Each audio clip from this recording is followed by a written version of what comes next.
But let's get right to the news and dig in a little bit on what's happening. First, we reported a few weeks ago, actually, it's been almost a month now, about the FTC's look into non-compete clauses. There's a big push right now for them to remove a lot of the non-competes for employees. So certainly that directly impacts dentistry because, as many of you know, most dentists, if they're in group practices, associateships, or even in certain types of partnerships, we operate well within non-compete clauses for our practices. So they're looking at eliminating those altogether. The deadline was supposed to be very soon, actually this week. That's now been extended out to April 19th. So we have a little bit more time now for open comment period. That's for any individuals or organizations to gather their comments and thoughts pro or against the proposed regulations to change non-competes and what impact economically that might lend towards both small and large businesses. So we'll continue to watch that very closely. The University of Alabama has released the first national dental implant registry. I thought this was very interesting. I've always been a huge advocate of the fact that I feel like we should have a place where we could register the implants that we place on patients so that other dentists could go and search that information. How many times have you had a patient show up who had an implant that you couldn't identify? Patient got it 15 years ago. That doctor is either no longer in business or that records aren't accessible anymore. And we have to go through an arduous process of finding that out. That's not the sole purpose of this database. They're actually starting to try to track trends, successes and failures within the implant dentistry world. So they've solicited a handful of patients, actually several thousand now, to participate in the database so that they can track the outcomes, both looking from a prosthetic and biologic success and failure, so that they can start to build a database. There's a lot of pressure actually coming from the FDA looking at implant dentistry and failure rates within dental implants. So we're starting to build some actual scientific data, hopefully in an unbiased capacity, so that we can make some decisions, maybe hopefully start driving decisions for consumers as they receive implant dentistry. So that's happening out of UAB. So I thought that was interesting. The United States Air Force has applied for a self-healing dental composite patent. I know there's a ton of buzz in the composite world about regenerative materials, biocompatible materials, biomimetic materials, but the U.S. Air Force has just applied for a patent for a self-healing composite as well. So we will certainly watch that very closely. We're in the very early stages.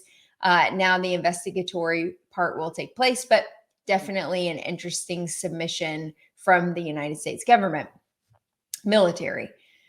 And now an interesting turn of events in Maryland, where they have proposed legislation that children will be required at certain stages within their educational journey to complete dental examinations. This has not been approved legislation, but there is new proposed legislation coming out of the state of Maryland looking at requiring dental examinations prior to certain entry phases within the education system. I would assume it looks very similar to the vaccination requirements, which happen often at the elementary school age, again, at middle and high school entry points to check for those continued vaccinations.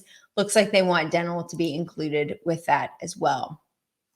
JAMA came out with an interesting article on high fluoride-based toothpaste. The 1.1%, the roughly 5,000 of 5,500 parts per million on the fluoride.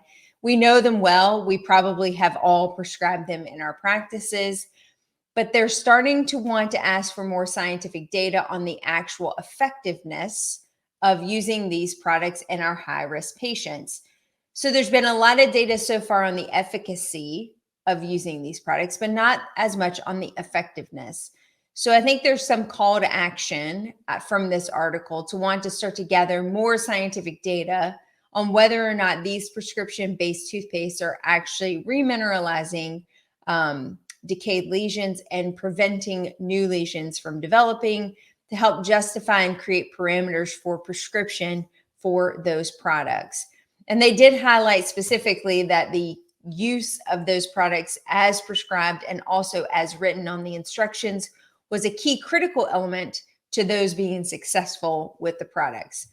And if any of you have had experience with that in your own practice, you'll know that most patients don't often comply with the instructions listed on the box of any medication that they're given. Lastly, HPI came out with their updated statistics for February. We've always been watching that very closely. It's a great pulse check on what's happening on the ground. I know many of us already have our own assessments of what's happening in our daily practice operations, but the HPI either validates or creates a bit of a rift if that's not actually how you're practicing. But it was interesting to note that most clinicians now cite having left networks, which I think has been the first flip of that switch, where most doctors have indicated that they have left networks within the last 12 months. And it also seems that staffing continues to be one of the largest reasons why offices are not operating at full capacity. While they have rebounded back up to about 85% of occupancy levels, which is well over the 75 plus range that we saw about a year ago, they haven't reached back to full capacity yet. And most cite staffing issues and late cancellations and no-shows from patients being the highest two reasons why they are not operating fully. And with that, my stumbling at the end, that's the news.